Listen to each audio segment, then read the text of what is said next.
Hello everyone.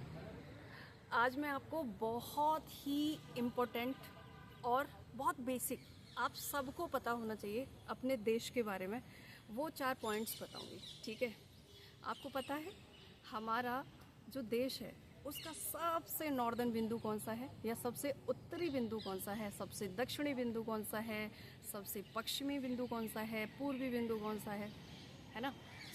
इनके बारे में मैं आपको बताऊंगी क्योंकि एक बेसिक जानकारी है और ये स्टूडेंट्स के काम भी आएगी। कई बार डायरेक्ट स्टेटमेंट आपके एग्ज़ाम में आ जाते हैं और जो पढ़ नहीं रहे हैं उनके लिए भी बहुत ज़रूरी चीज़ है। आजकल बहुत लोग घूमने जा रहे हैं तो आपको पता होना चाहिए एटलीस्ट कि हमारे देश का जो विस्तार है वो दक्षिण से लेकर के उत्तर तक कहाँ है, गुजरात से लेकर के नॉर्थ ईस्ट में अरुणाचल प्रदेश तक कहाँ से कहाँ है। तो चलो शुरू करते हैं। ठीक है, आप सभी ने, मैं इमेजिन कर रही हूँ, मैं होप कर रही हूँ और मैं ऐसी उम्मीद कर रही हूँ कि इंडिया का मैप सबके मन में आ गया होगा। ठीक है, जम्मू कश्मीर से लेकर कन्याकुमारी और अंडमान निकोबार और लक्षद्वीप ये भी आ गए होंगे क्योंकि ये भी हमारे देश का हिस्सा है, राइट। सबसे जो उत्तरी बिंदु है यानी कि नॉर्दर्न पॉइंट ऑफ इंडिया जो है वो है इंदिरा कोल। ठीक है, सबसे जो दक्षिणी बिंदु है, अब यहाँ पे थोड़ा सा कन्फ्यूजन होता है, वो मैं आपको दूर करूँगी इस चीज़ में। भारत का जो सबसे दक्षिणी बिंदु है वो पड़ता है इंदिरा पॉइंट, ध्यान रखना। सबसे उत्तरी बिंदु इंदिरा कोल और भारत का सबसे दक्षिणी बिंदु यानी southern most point of India जो है वो है आपका इंदिरा पॉइंट। कहाँ पर है?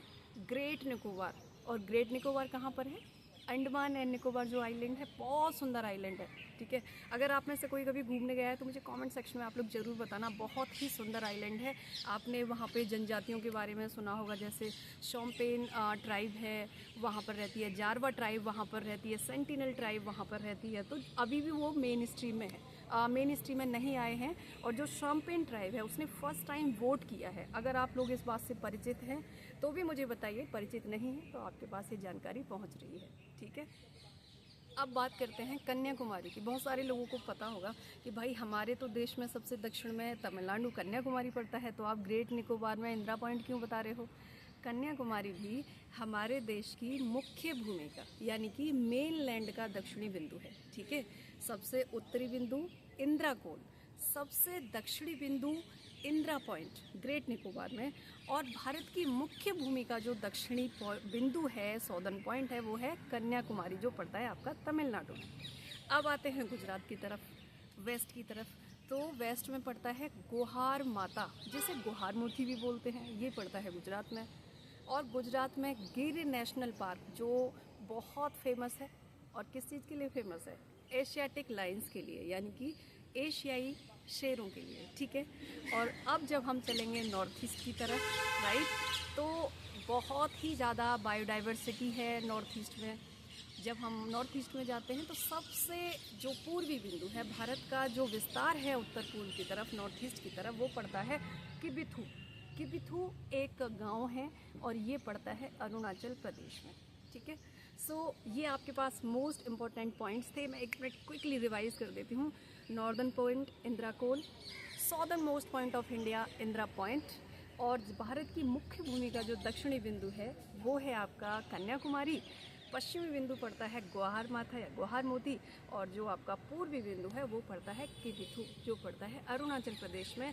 और एक और इम्पॉर्टेंट चीज़ आप में से बहुत सारे लोगों को पता होगा, बहुत सारे लोगों को शायद आप में से नहीं पता होगा।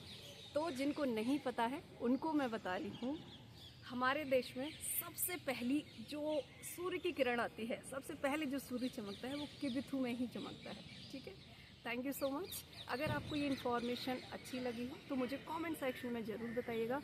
और जिसको भी, जैसे मैंने आपसे बोला कि अगर कोई अंडमान निकोबार घूमने गया है, जम्मू कश्मीर गया है, जहाँ पर भी आप घूमने गए और आप इनमें से किसी पॉइंट पर गए हो, किसी गांव में गए हो, तो मुझे कमेंट सेक्शन में आप लोग ज़रूर बताइए।